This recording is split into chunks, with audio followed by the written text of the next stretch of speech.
gbogbo alámọ̀ wípé gbogbo ìran pátá ní gbogbo àgbáyé ni wọ́n dúra wọn wípé ká má parun. Gbogbo bàdẹ̀ ṣe wà náà ní Nàìjíríà, àwọn Fúlàní wọ́n ń gbégbésẹ̀ pé àwọn ò fẹ́ parun.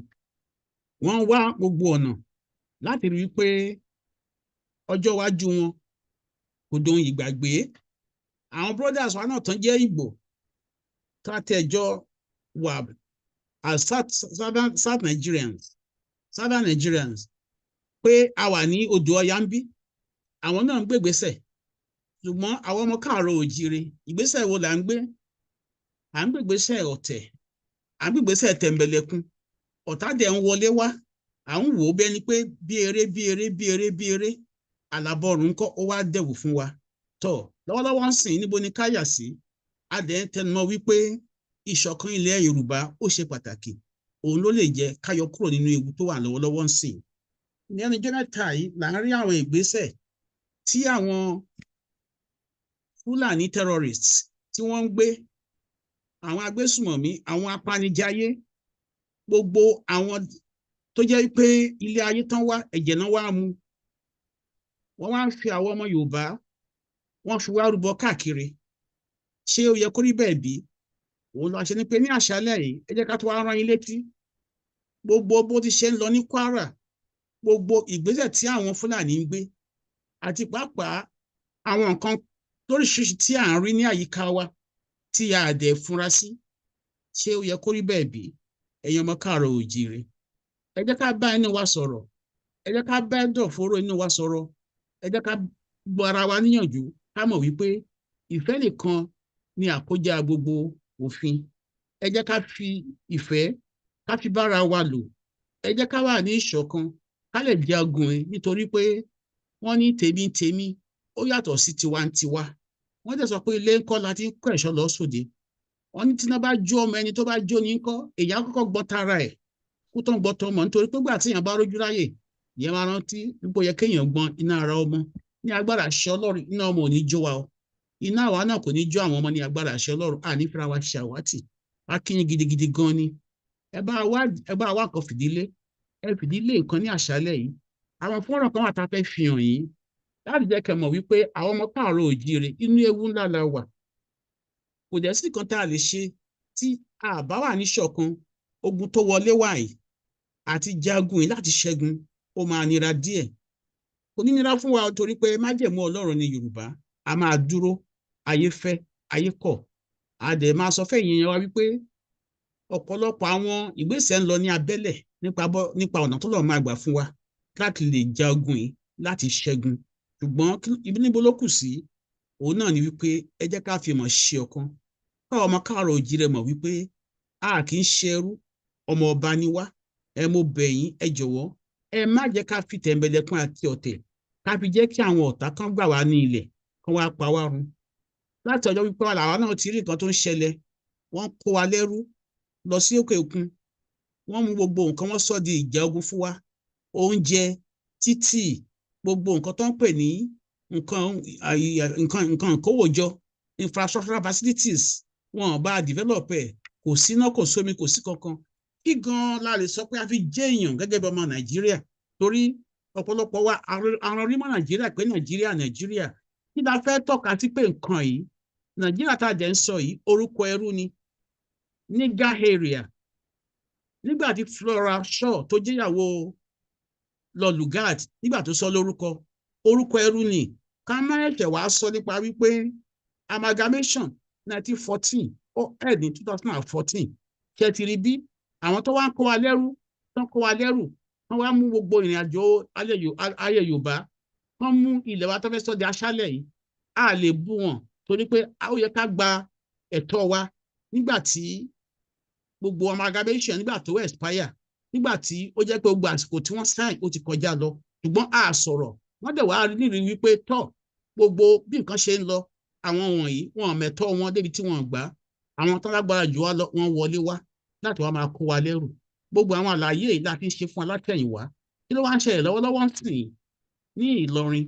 Gbogbo àwọn ìlú tó wà ní area wa ní Kwara ni àwọn agbésùnmọ̀mí ti dé, wọ́n bẹ̀rẹ̀ sí fi agbára hàn, pa wá ní ìpakúpa, lé àwọn èèyàn kúrò ní ìlú. tó brọ́dà mi Olúṣọlá Àyànfẹ́ Olódùmarè, bó ti ṣe ń lọ nílẹ̀ Yorùbá, báwo lẹ̀yin ṣe rí sí? Nítorí pé wọ́n ní two heads are better than one. Orí méjì ńkọ́ ó ju ẹyọ kan lọ. Kájọ jíròrò ní àṣálẹ́ láti la àwọn èèyàn wa lọ́yẹ̀ nípa bó ti ṣe ń lọ, torí ọ̀pọ̀lọpọ̀ àwọn èèyàn wa, àwọn nǹkan tó fún ọ níròyìn ní Nàìjíríà, gbogbo àwọn ìròyìn tó jẹ́ pé ìjọba àwọn náà ṣètò ẹ̀ ni, kò ń ṣe pé bí nǹkan ṣe lọ nígboro ni àwọn èèyàn wa ń gbọ́. Tó kí lẹ rí sí àwọn àlàyé tá à ń ṣe nípa bí ilẹ̀ Yorùbá ṣe lọ lọ́wọ́lọ́wọ́ ńsìn? Àyànfẹ́ Elédùmarè, ẹ bá gbóhùn sókè. Gbọ́ yín o.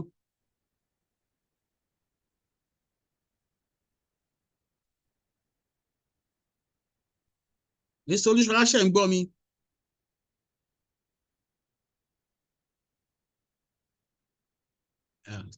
Anyway, tí ẹ bá sí ń bẹ̀.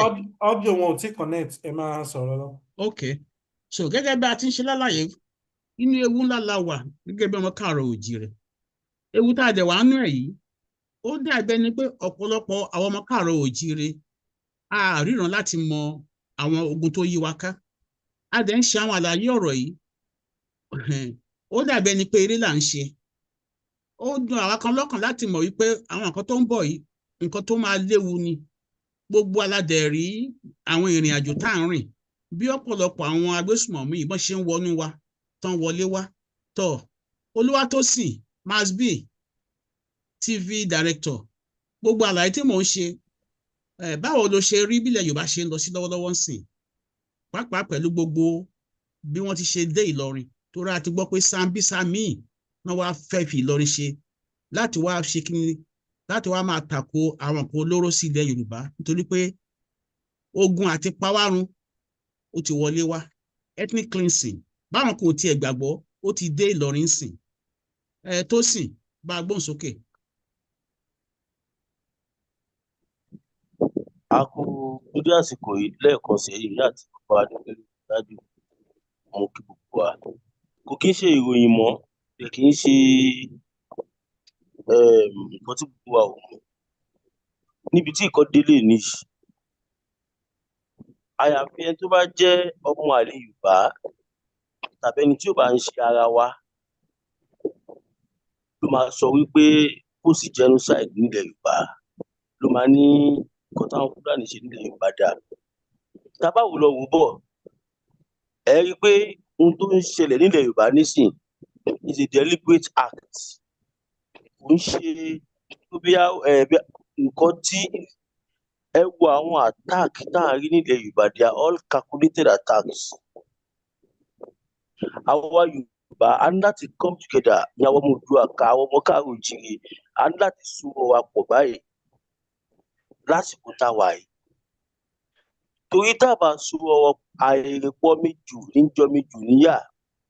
Ẹ wo ohun tó ṣẹlẹ̀ ní Òkè Ọdẹ, Bàbá Ńlá kankan. Ẹ imagine tó bá jẹ́ pé bóyá àwa Yorùbá ẹnu wa kù tí gbogbo ọjọ́ wà lójú kan ni ohun tó ṣẹlẹ̀ ò ní ṣẹlẹ̀. Torí bó ṣe wọ Òkè Ọdẹ, gbogbo ilẹ̀ Yorùbá pátápátá ti máa dìde ó di Òkè Ọdẹ. Tẹ́ bá dẹ̀ wò lọ wò bọ̀, ẹ rí i pé àwọn pípù yìí they have agenda. Agenda tí wọ́n ní òun ló fà á tí bàbá wa olóyè Sunday Adéníyì Adéyẹmọ Ìgbòho Òòṣà àti bàbá wa emeritus merited intelligent distinguished lawyer honest professor Adébánjí Akíntóyè ni bàbá yẹn ṣe dìde pé ọ̀tá lè ṣe lẹ́yìn ká pín. Ká ní tẹ́lẹ̀tẹ́lẹ̀ rí a máa pèsè ọ̀ṣọ́yìn, ṣùgbọ́n ohun tó wà nílẹ̀ nísìnyí apá regional resource kà mọ́. Nísìnyí báyìí àwọn Fúlàní kò sí kí bí wọ́n kò fẹ́ gbalẹ̀ nìkan, wọ́n fẹ́ make sure wípé gbogbo ẹni tó lè bá àwọn dùrò lẹ̀ táwọn fẹ́ gbà in another 100, 200 years, wọ́n fẹ́ wipe everybody. Wọ́n fẹ́ wipe wa out of the map. Wọ́n fẹ́ sọ ilẹ̀ Yorùbá di ìlú tó ti wà rí ṣùgbọ́n tá a bá sowọ́pọ̀ tá a ṣe wa lóṣùṣù ọ̀wọ̀ tí a ò sọ even now ọ̀rọ̀ tó wà lẹ́yìn sí òtí ẹ̀ sọ̀rọ̀ Yorùbá nation ọ̀rọ̀ security ni ọ̀rọ̀ bí gbogbo wa bá ṣe ní gbógun lọ ni bá ṣe ní gbógun lọ oríṣiríṣi ọ̀nà rẹ̀ làwọn bàbá wa ti là sílẹ̀ ká lè fi bọ́ nǹkan tó wà nílẹ̀ yìí. ok tẹ bá dẹ̀ wò ẹ rí i pé gbogbo bó ṣe ń kọlù wá nílẹ̀ Yorùbá kò ń ṣe mistake it's a deliberate act wọ́n fẹ́ jẹ́ ká ọmọ pàwọ́ Yorùbá tá a bá bínú tán nǹkan máa bàjẹ́ n táwọn dẹ̀ fẹ́ nìyẹn ọmọlúwàbí dé làwọn ọmọ Yorùbá òun ló fà á táwa fi ń ṣe sùúrù táwọn bàbá wa ní ká fọgbọ́n ṣe nǹkan kan but bí wọ́n ṣe pa wá yìí a ní láti jẹ́ kó mọ̀ wípé a ò kì í ṣe ẹranko èèyàn ni wá káwọn bá jẹ́ ẹranko àwa ò kì í ṣe ẹranko èèyàn ni àwa ọmọ Yorùbá ẹ̀mí èèyàn ó dẹ̀ ṣe pàtàkì ó jẹ́ ẹ̀kọ́ táwa ọmọ Yorùbá ta value gan lọ́dọ̀ tiwọn lọ́hùn téèyàn méjì bá ń jà èèyàn kan gbọ́dọ̀ nílẹ̀ Yorùbá èèyàn 100 Yorùbá máa jà àání tá a bá ń jà ìka púpọ̀ torí pé ìtì wá pé dáadáa ọmọ aládé ni wá ọmọ ọba ni wá ìran jagunjagun sì ni wá a sì ní jagun bí ẹrú láéláé kó tó di pé